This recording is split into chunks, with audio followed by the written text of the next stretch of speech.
Hello everyone, कैसे हैं आप सब। ये वीडियो उन सभी बच्चों के लिए इम्पोर्टेंट है जो जनवरी 2025 में एग्ज़ाम देने जा रहे हैं, ओ लेवल या ए लेवल का। मोस्ट इम्पोर्टेंट वीडियो है। 10 मिनट या 12 मिनट की वीडियो रहेगी। अकेले में बैठो आराम से, कोई काम नहीं करना है आपको इस जब वीडियो देख रहे हो आप, क्योंकि ये वीडियो बहुत ज़्यादा इंपॉर्टेंट होने वाली है एग्ज़ाम से रिलेटेड। एग्ज़ाम सेंटर पे जब आप जाओगे तो किन बातों का ध्यान रखना है, वहाँ पर क्या नहीं करना है, क्या करना है, क्या लेके जाना है, क्या लेके नहीं जाना है, किस तरीके से आपको एंट्री दी जाएगी, कब एंट्री दी जाएगी, सारा प्रोसेस बताने वाला हूँ इस वीडियो में। ध्यान से वीडियो को देखना है, क्योंकि एक छोटी सी गलती आपको भारी पड़ सकती है। बच्चा मेहनत करता है, कोई 3 महीने से कंटिन्यू मेहनत कर रहा है, कोई 6 महीने से कर रहा है, कोई 10 दिन से कर रहा है, कोई 15 दिन से कर रहा है। यानी मेहनत तो सभी कर रहे हैं, चाहे कम कर रहे हो या ज़्यादा, मेहनत सभी करते हैं। लेकिन जब वो मेहनत काम नहीं आए, आपको फिर बहुत बुरा लगता है। ठीक है, हमें भी बुरा लगता है कि बच्चे का एग्ज़ाम नहीं हो पाया, तो बहुत ज़्यादा दुख होता है अंदर से। तो इसलिए बच्चा मेहनत करता है, फ़ीस अरेंज करता है एग्ज़ाम की, तो सब कुछ करने के बाद अगर वो एग्ज़ाम से बाहर हो जाता है तो फिर बहुत ज़्यादा दुख होता है, क्योंकि मेरे साथ भी ऐसा हो चुका है। ठीक है, और वही ये बातें आपको बता सकता है जिसके साथ हो चुका हो, क्योंकि 2017 में लास्ट में नवंबर दिसंबर में एग्ज़ाम था मेरा ट्रिपल सी का। और ट्रिपल सी एग्ज़ाम में जो गलती मेरे से हुई थी, एक छोटी सी गलती, सिर्फ एक छोटी सी गलती, उसकी वजह से मुझे एग्ज़ाम नहीं देने दिया था उन्होंने। तो दोबारा से फॉर्म फिल करना पड़ता है और फीस भी जो आपकी जाती है वो वापस भी नहीं आती है। तो इसलिए ध्यान से देखिएगा, जो बातें बताने वाला हूँ इंपॉर्टेंट बातें हैं, कोई यहाँ पर फालतू की बातें मैं नहीं करने वाला। जो भी बताऊँगा आपके लिए एग्ज़ाम के लिए, और आप जब सेंटर पर जाओगे तो वहाँ पर किस तरीके से आपको जाना है, सारी इन्फॉर्मेशन आपको इस वीडियो में दी जाएगी।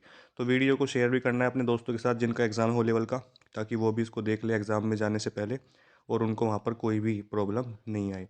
एडमिट कार्ड आप सभी ने डाउनलोड कर लिए होंगे, नहीं किए हैं तो कर सकते हैं। सबसे पहले तो आपको एडमिट कार्ड में आपके जितने भी एग्ज़ाम हैं वो दिखेंगे। ठीक है, कब एग्ज़ाम है आपका ये भी दिख जाएगा उसमें। तो सबसे पहले जो इन्फॉर्मेशन है वो ये है कि एडमिट कार्ड में जो आपका एग्ज़ाम सेंटर है उसका नेम दिया हुआ है, तो आपको आपके घर से कितने किलोमीटर ये बैठ रहा है, आपको सबसे पहले ये देखना है। यानी जो सेंटर है आपके घर से या जहाँ पे भी आप हैं वो कितनी दूर है, कितने किलोमीटर है, उसके हिसाब से आपको अंदाज़ा लगाना है कि मैं कितनी देर में पहुँच जाऊँगा यहाँ पर।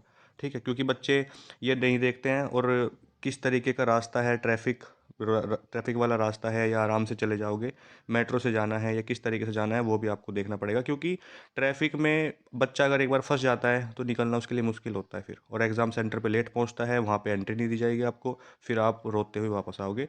तो फिर ऐसा ना हो, तो सबसे पहले ये देखना है कितने किलोमीटर बैठ रहा है आपका डिस्टेंस जो है घर से एग्ज़ाम सेंटर का। उसी हिसाब से आपको फिर घर से निकलना है फ्री होके। एग्ज़ाम 19 जनवरी से है बच्चे का।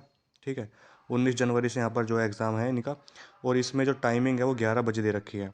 जो रिपोर्टिंग टाइम है वो 11 बजे है। ठीक है, और एग्ज़ाम स्टार्ट टाइम यहाँ पे 11:30 है। अब कुछ एक बच्चे का तो मेरे पास मैसेज आया कि सर आधे घंटे में यानी 30 मिनट में कैसे एग्ज़ाम होगा, तो उसने ये देख लिया कि 11 बजे एग्ज़ाम शुरू हो रहा है और 11:30 बजे ख़त्म हो जाएगा, तो 30 मिनट में एग्ज़ाम हो जाएगा हमारा। ऐसा थोड़ी होता है। एग्ज़ाम जो है आपका वो 1.5 घंटे का होगा, यानी 90 मिनट का आपका एग्ज़ाम होने वाला है। और 90 मिनट में जो है आपको फिर पूरा अपना 100 MCQ करने होते हैं। यहाँ पर ये रिपोर्टिंग टाइम है, यानी आपको एग्ज़ाम सेंटर पर पहुँचना ही है 11 बजे तक। ठीक है, और 11:30 बजे आपका एग्ज़ाम स्टार्ट हो जाएगा, यानी 11 बजे आपको एंट्री मिल जाएगी। और अंदर जब जाओगे तो पूरा वहाँ पे सिग्नेचर वगैरह करने होते हैं, आपको सिस्टम पे बिठाएंगे, वो सब कुछ होता है। 30 मिनट में पूरा प्रोसेस हो जाएगा। 15 मिनट पहले आप सिस्टम पे बैठे हुए होंगे और आपका टाइम चल रहा होगा कंप्यूटर की स्क्रीन पे। ठीक है, तो वहाँ पर आपको 11 बजे पहुँचना ही है किसी भी हालत में एग्ज़ाम सेंटर पे। और दिल्ली जैसे सेंटर, जिनका दिल्ली सेंटर गया है, बहुत ज़्यादा स्ट्रिक्ट होते हैं। वहाँ पे आपको कोई भी, यानी रिपोर्टिंग टाइम से आप 10 मिनट लेट पहुँच रहे हैं, 5 मिनट लेट पहुँच रहे हैं, कोई एंट्री नहीं है, बाहर तो बाहर। समझ रहे हो ना। तो इसलिए कोई यहाँ पर जो है समझौता नहीं करना, आपको किसी भी चीज़ से कॉम्प्रोमाइज़ नहीं हो सकता। तो ये समझ में आ गया। 11 बजे रिपोर्टिंग टाइम, 11:30 बजे एग्जाम स्टार्ट हो जाएगा। मॉड्यूल आपका M3R5 है। बच्चे का लॉगिन आईडी यहाँ पे दी है, ये मैंने हाइड की हुई है। जो लॉगिन आईडी यहाँ पर है वो आपको सिस्टम पे डालनी है। आपका एग्ज़ाम जो है स्टार्ट, यानी दिखाएगा कि आपका नाम क्या है, आपका फ़ोटो वहाँ पे स्क्रीन पे शो होने लगेगा। ठीक है, ये इनका उत्तर प्रदेश यानी मेरठ में सेंटर गया है। तो ये UP MAT exam centre code है। तो इसमें जो इंस्ट्रक्शन है वो इंस्ट्रक्शन मैं आपको यहाँ पे पढ़ के बता रहा हूँ, एक एक इंस्ट्रक्शन क्या है और किस तरीके से यहाँ पे लिखा हुआ है। क्योंकि जो इन्होंने लिख दिया है, जो इन्होंने लिख दिया, अब आपको फॉलो करना ही है। ठीक है, अब क्योंकि इन फ्यूचर या एग्ज़ाम के टाइम पे आपको कोई भी प्रॉब्लम आने लगी तो फिर आप नेलेट में कॉल करोगे तो वो यही बोलेंगे कि हमने जो इंस्ट्रक्शन लिख दिए थे एडमिट कार्ड पे उनको फॉलो करना था, आपकी गलती की वजह से आपको बाहर किया गया होगा, आपका एग्ज़ाम रद्द किया गया होगा, टर्मिनेट किया गया होगा आपको, तो वो आपकी गलती की वजह से, क्योंकि एडमिट कार्ड पे जो इंस्ट्रक्शन है वो फॉलो ही करने पड़ेंगे आपको। ठीक है, तो क्या इंस्ट्रक्शन है सबसे पहले ये देख लीजिए, और कोई भी बच्चा हल्के में नहीं ले, क्योंकि मैं बता रहा हूँ आपको, एक गलती आपको बाहर करा सकती है एग्जाम से।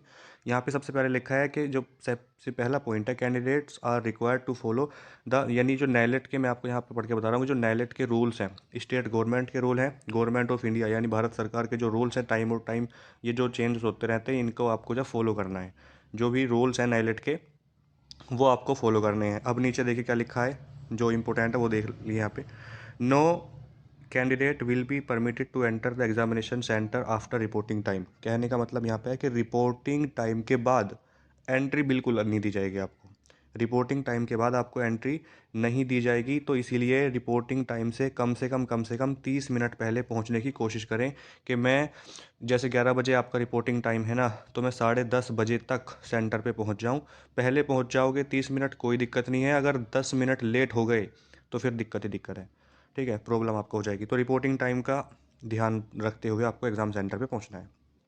थर्ड पॉइंट में कह रहा है कि candidates are ensure to seat on the seat allocated as per the seating plan as soon as possible after entering the examination centre and not move around. यानी यहाँ पर ये कह रहा है भाई कि जब स्टूडेंट एग्ज़ाम सेंटर पे पहुंचेगा तो वहाँ पे आपको जो है अपनी सीट पर बैठना है, जो आपको दी गई है सीट या जो बताई गई है एग्जामिनर के द्वारा। जो भी वहाँ पे होते हैं सेंटर वाले, वो बताएंगे कि यहाँ पे बैठना है, तो आपको इधर उधर नहीं घूम रहा, नोट मूव अराउंड। आपको इधर उधर नहीं घूमना, वहाँ पे एग्ज़ाम सेंटर पे ही आपको उपस्थित रहना है। इधर उधर घूमने की ज़रूरत नहीं है, जो सीट आपको बताई जाए उस पर चुपचाप बैठ जाना है आपको। ठीक है, 4 नंबर पे है, application must sign an attendance sheet on the exam center as they did when uploading their signature to the student online portal for course course registration.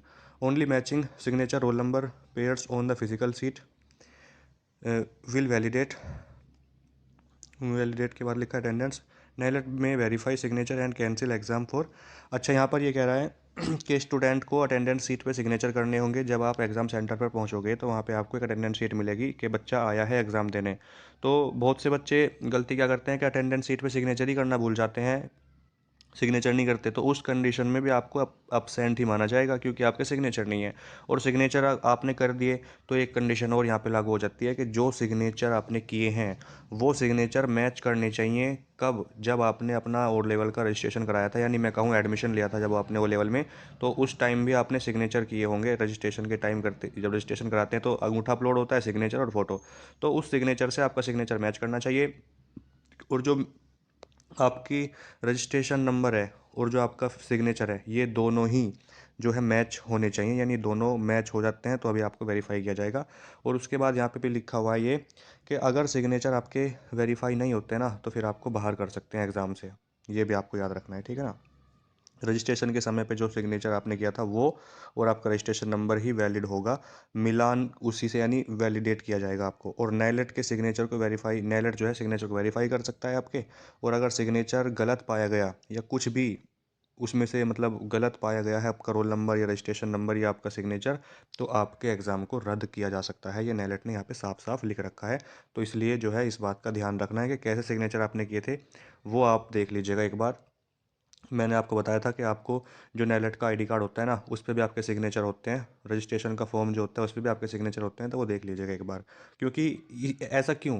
क्योंकि ऐसा इसलिए है कि बहुत से बच्चे क्या करते हैं, किसी और को भेज देते हैं एग्ज़ाम देने के लिए कि आप चले जाओ, मैं तो नहीं जा पा रहा, और वहाँ पे मेरे जैसे सिग्नेचर कर देना आप, ठीक है, मेरा एडमिट कार्ड ले जाओ, मेरा आधार कार्ड ले जाओ, और वहाँ पर लॉगिन आईडी मिलती है, ये लॉगिन करना, एग्ज़ाम दे लेना। तो इस कंडीशन में कोई फ्रॉडगर्दी पाई गई ना, तो फ्रॉडगर्दी निकाल देंगे आपकी सारी एग्ज़ाम सेंटर पे ही। ठीक है, जो पकड़ा गया है वहाँ पे उसको भी सज़ा होगी, और जो आप हैं यानी आपको भी सज़ा हो सकती है। ठीक है ना, क्योंकि आपकी आईडी उसके पास कैसे पहुँची, सारे फिर रीज़न निकलते हैं। सारे रीज़न निकलने के बाद फिर दोनों जो है सर्दी बहुत है, बहुत सारा प्रॉब्लम हो सकती है आपको। ठीक है, तो इसलिए मैं आपसे कह रहा हूँ कि जो भी बच्चा एग्ज़ाम देने जा रहा है सारे इंस्ट्रक्शन पढ़ के जाए। तो ये आपको हो गया है, सिग्नेचर आपके मैच करने चाहिए और रोल नंबर भी ताकि कोई प्रॉब्लम ना हो। नेक्स्ट है यहाँ पे, candidate must bring their original photo identity proof with original with along with identity proof along with admit card and registration allocation come identity card. आपको मैंने इससे पहले जो वीडियो बनाई थी एडमिट कार्ड के बाद, यानी कि क्या लेके जाना है। नेलेट का आईडी कार्ड जो मैंने आपको बताया था, तो नेलेट के एडमिट कार्ड तो लेके जाना ही है। एडमिट कार्ड के साथ नेलेट का जो है रजिस्ट्रेशन एलोकेशन का आइडेंटिटी कार्ड कैसे डाउनलोड करना है, कहाँ से डाउनलोड करना है बता चुका था मैं आपको, अब बार बार यहाँ पर मैं नहीं बताने वाला हूँ। तो नेलेट का जो रजिस्ट्रेशन कार्ड कह लो या रजिस्ट्रेशन एलोकेशन कम आइडेंटिटी कार्ड कह लो, नॉर्मली आईडी कार्ड बोल देते हैं, तो वो आईडी कार्ड ले जाना है आपको, ज़रूरी है, मैंडेटरी है वो, मैंने आपको बताया था उस वीडियो में भी। तो आपको एक तो अपना एडमिट कार्ड और एडमिट कार्ड के साथ एक ओरिजिनल फ़ोटो भी लेके जानी है, original ID photo. Original photo जो है आपको लेके जाना है, और उस रजिस्ट्रेशन जो आपका नेलेट का आईडी कार्ड है उस पर जो एड्रेस होता है उस पर भी, और आपकी आईडी पे जो एड्रेस है जो आप अपनी लेके गए हो आईडी, वो एड्रेस मैच करना चाहिए, ये भी नेलेट बोलता है। ठीक है, तो यहाँ पर यही लिखा हुआ है कि एडमिट कार्ड के साथ आपको एक तो रजिस्ट्रेशन एलोकेशन का आइडेंटिटी कार्ड लाना है, विदाउट दीज यानी उसके बिना they won't be allowed to take the exam, आपको एग्ज़ाम में एंट्री नहीं मिलेगी उसके अलावा। साफ लिख दिया इन्होंने। फिर आप ये कहो, मैंने आपको बताया था कि आपको नेलेट का जो आईडी कार्ड है वो लेके जाना ही है। बहुत से बच्चे ये बोलते हैं कि हमसे मांगा गया है, बहुत से ये बोलते हैं कि हमसे तो नहीं मांगा। तो आपसे नहीं मांगा कोई दिक्कत नहीं है, बट अच्छी बात है नहीं मांगा, लेकिन जिससे मांग लिया उसको तो फिर दिक्कत हो जाएगी ना, वो क्या करेगा। तो मैं आपसे हमेशा कहता हूँ कि हर सेंटर पे नहीं मांगते, लेकिन कुछ सेंटर पे मांगते हैं। तो आपके सेंटर पे मांग लिया तो दिक्कत आपको होगी। यहाँ पे नेलेट ने साफ लिख रखा है कि हम उसके बिना, जो नेलेट का आईडी कार्ड है उसके बिना एंट्री नहीं देंगे आपको, यहाँ पे बोल दिया है। ठीक है, वैलिड फ़ोटो आईडी। अब आपको देखिए, जो आईडी कार्ड हो गया, एक एडमिट कार्ड हो गया, फ़ोटो नहीं लेके जाना आपको, लेके जा सकते हो लेकिन नहीं जाओगे कोई दिक्कत नहीं है। यहाँ पे लिख रखा है कि फ़ोटो आईडी जो है, जैसे आपका वोटर आईडी कार्ड है, ठीक है, पासपोर्ट है, पैन कार्ड है, ड्राइविंग लाइसेंस है, आधार कार्ड है, school college ITI polytechnic student ID. अब मेरे साथ जो हुआ था, मैं तो एडमिट कार्ड में लेके गया था अपना, जब ट्रिपल सी एग्ज़ाम देने गया था, मैं आधार कार्ड की फ़ोटोकॉपी ले गया, क्योंकि एग्ज़ाम सुबह मॉर्निंग में था, सर्दी थी उस टाइम पे भी। तो आधार कार्ड की नहीं, किसी भी चीज़ की फ़ोटोकॉपी वहाँ पे अलाउड नहीं होगी, यानी ओरिजिनल चाहिए उनको। ठीक है और स्कैन भी कर सकते हैं, बारकोड होता है, अब आप जानते ही हैं। तो यहाँ पे लिख दिया है कि अब उन्होंने मुझसे ये कहा था कि आपके पास चलो आधार कार्ड नहीं है या नहीं था अवेलेबल आपके पास, तो आप अपनी मार्कशीट लेके आ सकते थे, 10th क्लास की, 12th की लेके आ सकते थे, और कॉलेज का कोई आईटीआई या पॉलिटेक्निक का या कोई भी कॉलेज है उसका आईडी कार्ड लेके आ सकते थे, जो मैच करे कम से कम डिटेल्स आपकी। आप फोटोकॉपी में तो वो नहीं मानते भाई, इसलिए मैं आपसे कह रहा हूँ कि आपके साथ कोई दुर्घटना नहीं होनी चाहिए। तो स्कूल का आधार कार्ड, पैन कार्ड, स्कूल का आईडी कार्ड कुछ भी है, आप उसको government issued photo ID PSU, ठीक है, उसके बाद यहाँ पे बॉडी आईडी, बैंक पासबुक, कुछ भी ले जाओ आप, होनी चाहिए वो ओरिजिनल। ठीक है, यहाँ पे गेजेटेड ऑफिसर, तहसीलदार इशूड आईडी फ़ोटो, जैसे आपका डोमिसाइल सर्टिफिकेट होता है, ठीक है, आपका कास्ट सर्टिफिकेट होता है, ये सब चीज़ भी अलाउड होती हैं। अगर कुछ नहीं मिलता तो आप आधार कार्ड लेके जाइए, आधार कार्ड नहीं है पैन कार्ड ले जाओ, ड्राइविंग लाइसेंस, बहुत सारे आईडी होते हैं आप बच्चे के पास, तो कुछ भी लेके जा सकता है वो। ठीक है, तो बस इस बात का ध्यान रखना है। 6 नंबर पे है, candidate will be allowed to leave the examination hall only after completion of 60 minutes from the time of examination.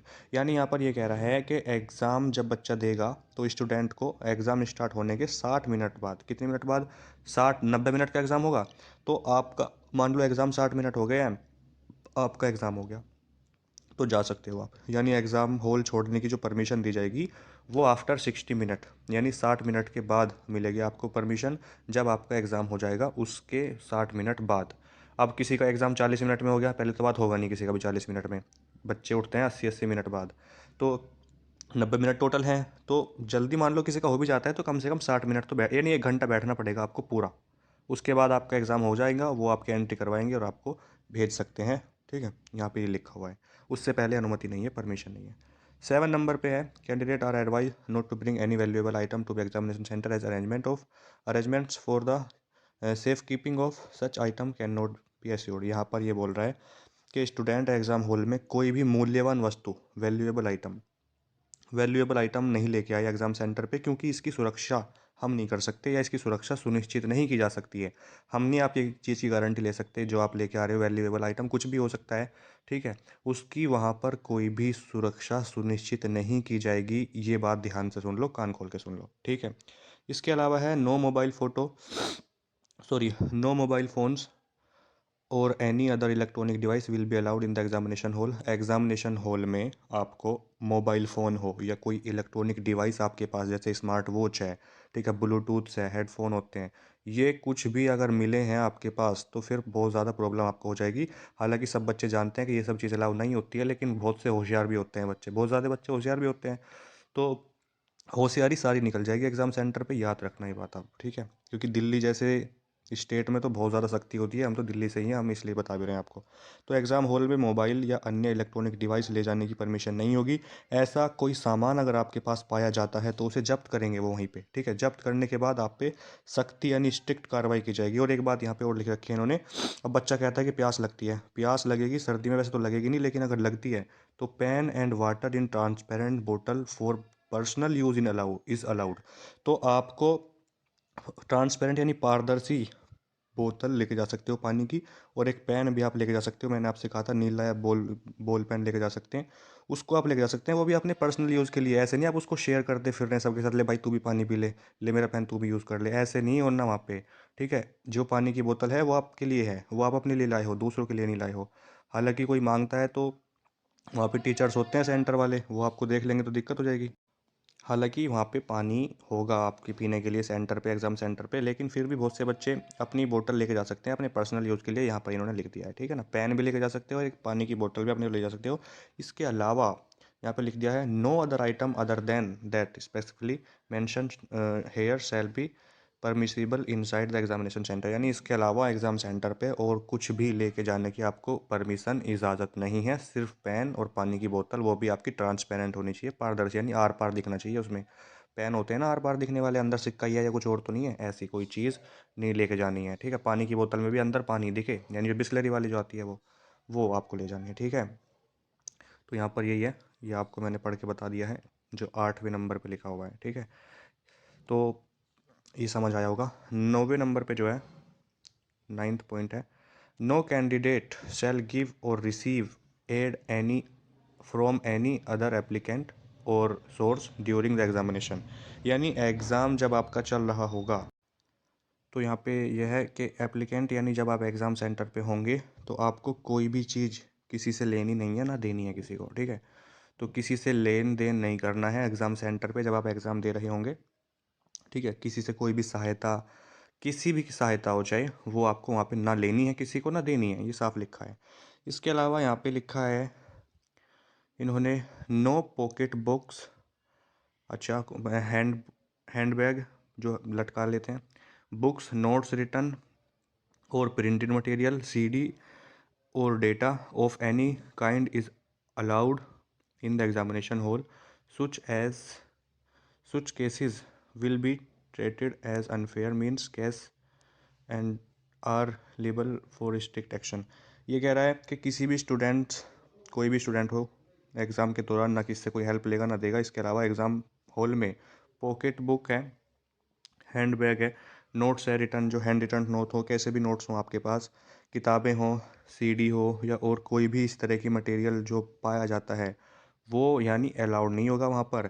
और ऐसी कोई चीज़ अगर आपके पास पाई जाती है, मिलती है उनको, नोट्स हो या कुछ भी आपके पास पर्ची वगैरह निकल जाती है, तो सख्ती से कार्रवाई की जाएगी, स्ट्रिक्ट एक्शन लिया जाएगा आपके ऊपर, ठीक है। यहाँ पे 10th पॉइंट में दिया हुआ है स्मोकिंग, और यानी आपको कोई भी चीज़ या जैसे तम्बाकू या कोई और चीज़ जैसे तंबाकू है, गुटखा है, ये चबाना, और जहाँ पे अल्कोहल यानी शराब का सेवन करना, इन सभी चीज़ों का यहाँ पे वर्जित रहेगा परीक्षा के दौरान। ऐसा करते पाए जाने पर स्टूडेंट्स को परीक्षा कंट्रोलर के द्वारा निष्कासित किया जा सकता है, उसको एग्ज़ाम नहीं देने दिया जाएगा, मैं आपको अगर कहूँ तो बाहर कर दिया जाएगा, ठीक है ना। तो ये भी आपको याद रखना है। हालांकि ऐसा कोई बच्चा करेगा नहीं, लेकिन च्युइंग गम चबा लेते हैं, गुटखा, कोई भी ऐसी चीज़ नशे की अलाउड नहीं होगी। 11 नंबर पे है candidate breaking exam centre rules. अगर कोई बच्चा एग्ज़ाम सेंटर के जो रूल्स होते हैं उनका उल्लंघन करता है, तोड़ता है उनको, चाकू या यानी नाइफ और यानी चाकू और कोई जैसे हथियार ले जाने वाले बच्चे, या जो वहाँ पर ले जा सकता है कोई, या पकड़ा गया कोई, तो सख्ती से कार्रवाई की जाएगी उस पर भी, ठीक है। ये भी आपको याद रखना है। नेक्स्ट है candidate should allow follow the instruction of the invigilator centre, यानी जो वहाँ पे टीचर्स होते हैं सेंटर पे, इन्विजिलेटर होते हैं, इन्विजिलेटर, उनकी जो भी उनके रूल्स हैं, इंस्ट्रक्शन हैं, वो आपको फॉलो करने हैं सभी बच्चों को। इसके अलावा आपको यहाँ पे कोई भी ऐसी बात नहीं लिखी मिली होगी जो आपके लिए इंपॉर्टेंट ना हो। सारी बातें इंपॉर्टेंट है, इसलिए मैंने आपको बताई भी है। तो यहाँ पे ये भी लिखा है कि सारे जो इंस्ट्रक्शन है आपके लिए इंपॉर्टेंट है, फॉलो करने हैं आपको। इसके अलावा आपको कुछ नहीं लेके जाना। जो लिखा है एडमिट कार्ड आपको लेके जाना है, नेलेट का आईडी कार्ड जो बताया वो, एक एडमिट कार्ड आपको लेके जाना है। इसके अलावा पानी की बोतल लेके जा सकते हैं, पेन लेके जा सकते हैं, ठीक है। कोई वैल्यूएबल आइटम नहीं लेके जाना है। कोई भी आपके पास मोबाइल फ़ोन, ऐसी इलेक्ट्रॉनिक डिवाइस, स्मार्ट वॉच भी अलाउ नहीं होगी, ठीक है। तो ऐसे जो है आप जा सकते हैं एग्ज़ाम सेंटर पे। इसके अलावा आपको कुछ नहीं लेके जाना। और रिपोर्टिंग टाइम से लगभग 15-20 मिनट पहले पहुँचे। रिपोर्टिंग टाइम से भी 15-20 मिनट पहले ही पहुँचे, ठीक है। तो आपको जो है कोई एग्ज़ाम देने में कोई प्रॉब्लम नहीं होने वाली है। जो बातें बताई गई हैं उम्मीद करता हूँ समझ आई होंगी आपको। और जो भी बातें मैंने आपको बताई हैं यहाँ पर, सारी बातें इंपॉर्टेंट है आपके एग्ज़ाम के पॉइंट ऑफ व्यू से, इसलिए मैंने यहाँ पे आपको बताया। कोई बच्चा एग्ज़ाम से बाहर नहीं होना चाहिए, यही मेरा मकसद है इस वीडियो को बनाने का, ठीक है। तो उम्मीद करता हूँ जो बातें बताई हैं आपने ध्यान से सुनी होंगी, और ध्यान से सुनने के बाद इन पे आपको अमल भी करना है, ठीक है। चलिए, वीडियो को शेयर ज़रूर कीजिएगा अपने दोस्तों के साथ। जिसका भी एग्ज़ाम है, ओ लेवल का हो या ए लेवल का हो, सभी के लिए इंपॉर्टेंट है ये इंस्ट्रक्शन, ठीक है। और इन फ्यूचर कभी भी एग्ज़ाम होता है आपका ओ लेवल का, तो ये सारी बातें ध्यान रखनी होंगी आपको आगे भी। वीडियो को लाइक और चैनल को सब्सक्राइब कर दीजिएगा। थैंक यू, धन्यवाद।